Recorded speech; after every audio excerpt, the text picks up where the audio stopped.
Hello mga langga! Magandang araw and welcome back to my channel, Maria Kanegosyo.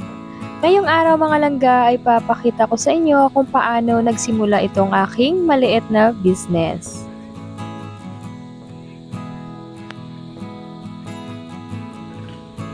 Ganitong itsura niya pala dati mga langga before ako nagpatayo dito ng maliit na pwesto. So puro mga halaman yung andyan. Bali kami lang talaga ng brother ko mga langga yung gumawa nitong sahig kasi nga kayang-kaya lang din naming dalawa so pinagtutulungan na talaga namin. Matagal ko nga din pinagplanuhan ito mga langga kung paano ko siya sisimulan dahil nga wala din akong pera kaya naisipan ko na yung aking mga nakatambak na si Forlins para sa aking pinapatayong bahay na na-stop. Yun yung binenta ko mga langga kasi nga hindi ko pa naman siya magagamit sa ngayon. Na kahit papaano ay may magagamit akong panimula sa aking negosyo. At ito na nga mga langga, kahit sobrang init ay pinagtiyagaan talaga namin ng kapatid ko para matapos lang itong sahig na ito. Kasi hindi pwedeng walang sahig mga langga kasi nga pag umuulan ay binabaha talaga dito sa amin. So mas mabuti na yung itaas ko ng onte yung aking sahig.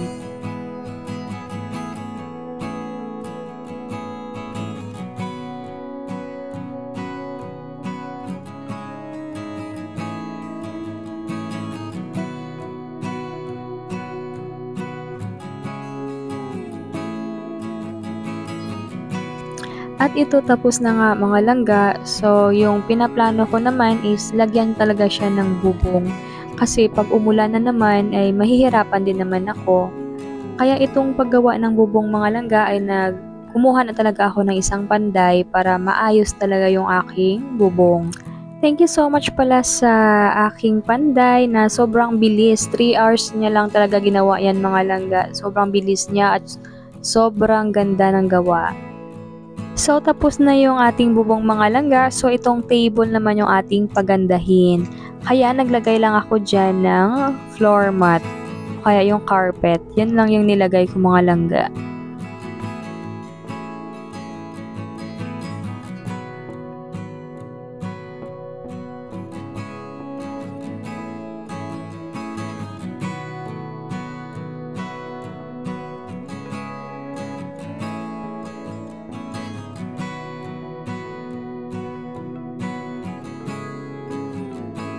After ko nga malagyan ng carpet itong aking table, dito naman ako sa aking dingding mga langga. So, ito from election pa ito na hindi talaga nila nalinis ng maayos.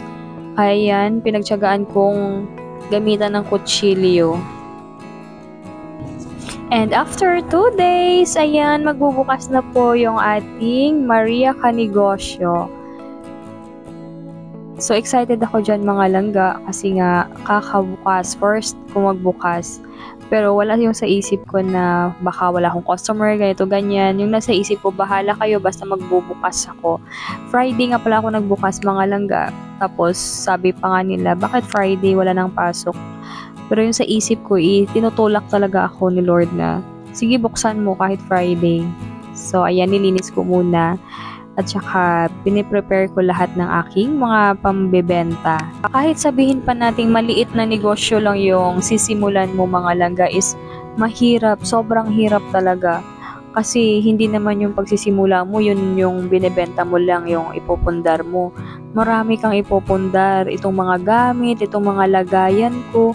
Yung simula mo is luging-lugi ka pa talaga. Hindi mo alam kung kailan mo mababawi yung kapital na ginagamit mo. Lalong-lalo na sa itong business ko na mga soda drinks. Ang hirap, ang dami kong ininvest dito sa aking mga products tsaka itong mga cups na gagamitin ko. Pero tiyaga-tiyaga lang din mga langga. Tapos yung pinipray ko lang naman kay Lord na sana everyday kahit papaano may kita ako na kahit 50 pesos lang pambaon ng aking anak. Pero blessed talaga ako. Sobrang bait ni Lord mga langga na sobra-sobra yung binibigay niya sa akin araw-araw. Ayan. Sipag at tiyaga lang talaga mga langga, makakaahon tayo sa hirap. Wala talagang imposible kapag tayo ay masipag.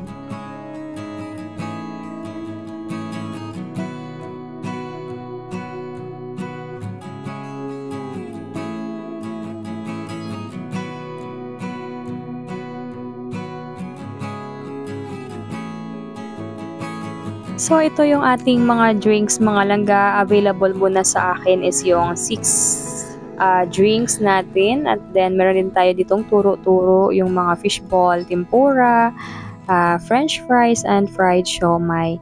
At meron din tayong bestseller na mini donuts. Ayan. Ito lang yung kasimple yung aking area. Yan, maliit lang siya mga langga. Pero okay na din na makakapagsimula tayo ng ating negosyo. Magsisimula tayo sa maliit syempre. Sana lalago ito, sipag lang talaga.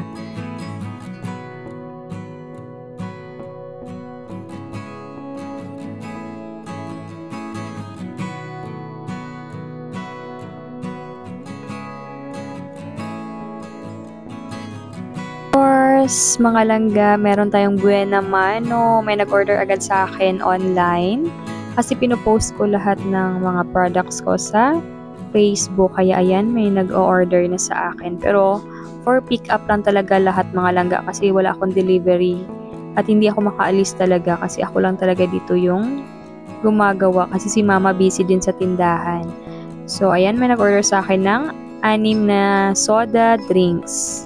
Ito yung first day ko mga langga na grabe, sobrang parang nabigla ako. May ang daming tao. Parang sobrang saya ko kasi ang bait talaga ni Lord na nagbukas ako is 2 PM na mga langga. Pero isipin mo yun, kumita pa ako ng malaki sa first day ko.